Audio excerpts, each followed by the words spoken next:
I want to cover several things here. First, some lady told me to go take a hike. I said, well, sure, we'll go together. We'll make a YouTube video. Well, I thought it was funny. Second thing, I've got I've got a couple extra subscribers. Really like to think it. One of them is that lady that kind of misunderstood and thought I was harassing her when that was not my intent at all. But chick, if you want to use my name in your videos, you have my permission.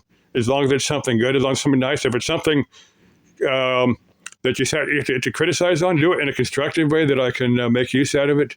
That's why I try to, when I find problems in somebody's video, I try to say, hey, look, if you do something a little bit different, instead of just saying, hey, I didn't like it at all, I'll say, hey, if you do something a little bit different, this probably work a little bit better. Or like Vanessa Blank, when I say, hey, your English is not perfect, I'm not saying that to be mean. I'm just saying, hey, look, if you want some of your viewers to say, hey, this is the way we say it in English, she can take note of that and kind of make a little bit better video, one that would probably be more appealing to English speakers. But Vanessa, I love your videos, love you, chick.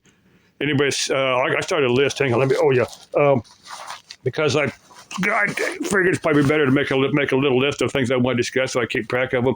But anyway, the next thing, now there's, I think it's Pole Barn Garage is currently, I think is this 4 or 5 of those that I follow. The Sleeper Dude, Pole Barn Garage, Vice Grip Garage, and Junkyard Digs. Those are the ones there's Nardic Speed Shop. I follow those, but it's either Pole Barn Garage or Junkyard Digs. One of the two. They're all interesting. They'll have different styles. They'll do a little bit different ways that they work. But it was one of those that had a '68 Mustang that had been parked for a while. He said it was part of a divorce thing. Now I remember one of my customers lives out in Buckeye. Had I talking to him about 4 or 5 months ago. I was doing some work for him, and he was we got to talk about cars. He's a gearhead like me, but he was restoring a car and. He was getting into a divorce, so he had there's a potential divorce. It didn't go through him. Him and his wife worked it out, and they're currently together. But he sold off a bunch of his stuff, just so his wife wouldn't get it in a settlement. He just didn't want his wife to get that. I don't remember exactly what. I don't know if it was a '68 Mustang or not. And this may be completely unrelated, but it just brought that up. Another thing I want to discuss, I've discussed it before, was. It was like a 41 Packard that was in this lady's driveway. I'm sure it's not there now. I've been talking to this lady probably 20 or 30 years. Used to do work for her. I'd work a service air conditioner for her. But I walked around that 41 Packard for many years. It sat there. It wasn't running at the time. It was in pretty good shape. But the story was the guy that had owned it.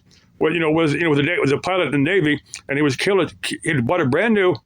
And was killed at, it shipped out, and he was killed at the Battle of Midway in February of 42, something like that. I know it was sometime in 42, but I just wonder if that car, I don't think somebody junked it. I just wonder if it's still sitting or if it's been restored or if it's sitting in a museum. It's unrestored, it's sitting in a museum somewhere. I'm just curious on that 41 Packard, but that makes an interesting story. Someone may know that car and get back to me and tell me the status of that car today. I don't know, but I don't remember the lady's. I don't even remember the lady's name now. But let me see. Look down. The last thing I want to cover is suffering. Now I watched a video here on YouTube. Lady talk about suffering, and of course her approach to it was was from the Christian sense, and I certainly understand. The Christian mindset. I was raised Christian, and I got nothing against any of the mainstream religions. I say if that works for you, you're fine. I have no problem with that. I'm just saying I've been a New Ager from when I was a little kid, and I've got just a little bit different. The God.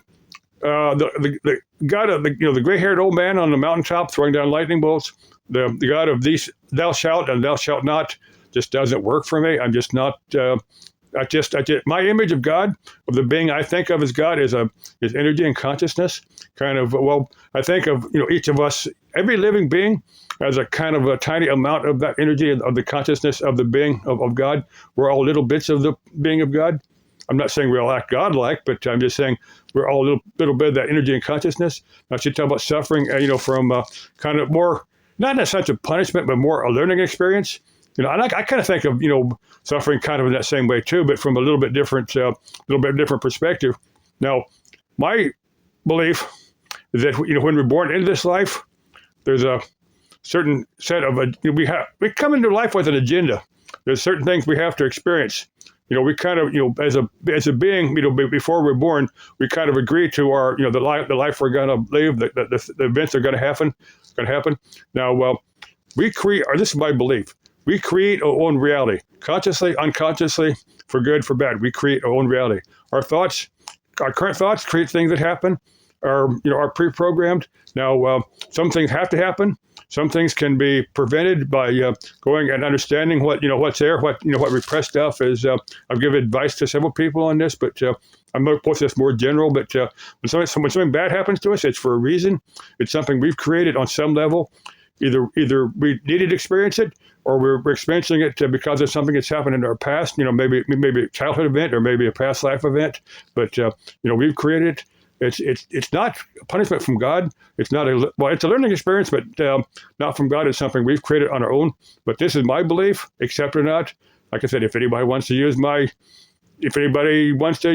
quote me on something, you're fine to do so. But try to be nice. Try to be constructive. Don't be mean and nasty.